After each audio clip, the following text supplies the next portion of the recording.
Hi, Joseph. So let's take a look at W1A3. Week 1, Assignment 3, Biological Biodiversity Loss. Interesting choice. I think the one thing I'm really impressed about the way you started this whole thing, this whole um, information gathering process, is that you didn't just give the link and say, okay, this site is blah blah blah.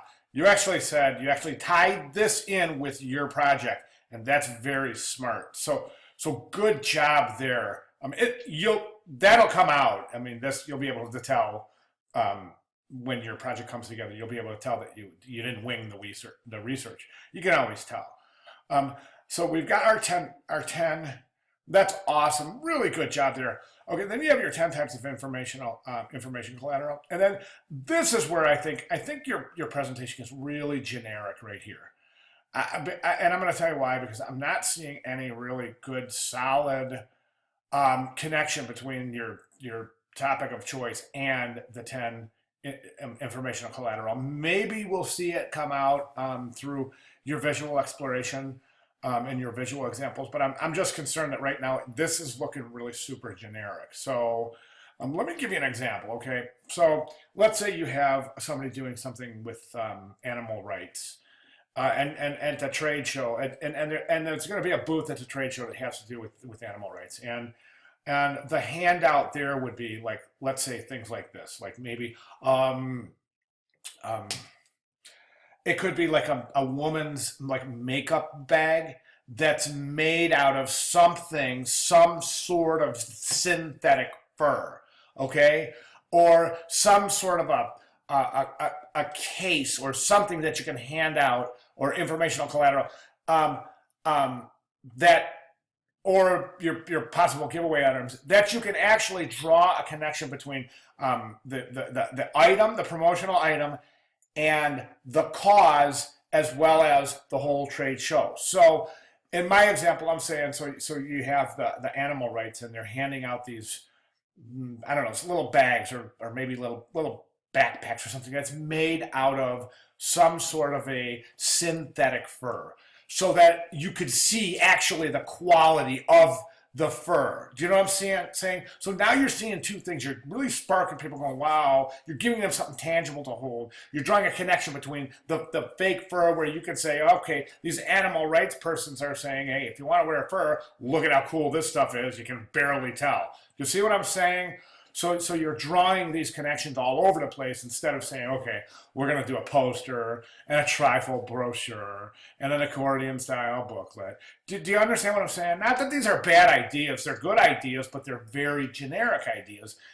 And that's why they work, is because they're tried and true. I want to get beyond that and start developing and cultivating this design thinking that we've been talking about throughout the week. Um, okay, and that's what I want you to think about. And then, as far as your presentation goes, this is, and I'm just saying this to everybody. Okay, you've got a 400 level class here, so I expect to see a cover sheet, and this is fine, this information here, but I'd like to see a cover sheet with the title of the project and you know the choice of your. Show me your design skills while putting this presentation together. Why not, right? Everything comes out of your studio, or should be designed. And then you go through your presentation, you get to page 4, and all of a sudden it's like, wow, now what? What am I supposed to do? Now you're asking the viewer to go back up here and resize. So let's say I say number 2, let's see, what were we talking about? So I go like this and I go, oh no, I gotta resize again. Do you see what I'm saying? So really watch your presentation, and I say that for 2 reasons. Number 1, it's going to be part of design. Whatever facet of design you go into, presentation is a huge aspect. You are a visual communicator, so you have to make sure that you do that every chance you get. Okay? That's really, really, really, really important stuff. Your sketches here, again, I have to go ahead and say I think that these are kind of generic because all you've done is you've given me 10 different ideas for logos. I mean, for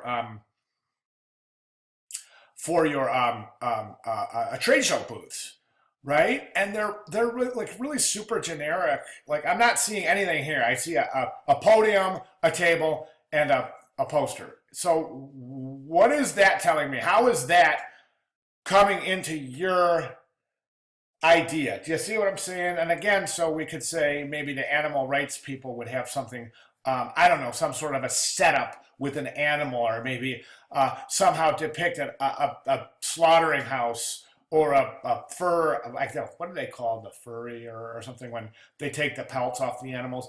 And maybe that in that example, they could use that to build the trade show booth. Maybe a mock-up of a slaughterhouse for pelts for fine furs, or something like that. Just see what I'm saying? So everything is connected, and we're developing this design thinking that we've been talking about. Okay, think about it. If you have any questions, comments, or other, please feel free to get with me. Okay, thanks.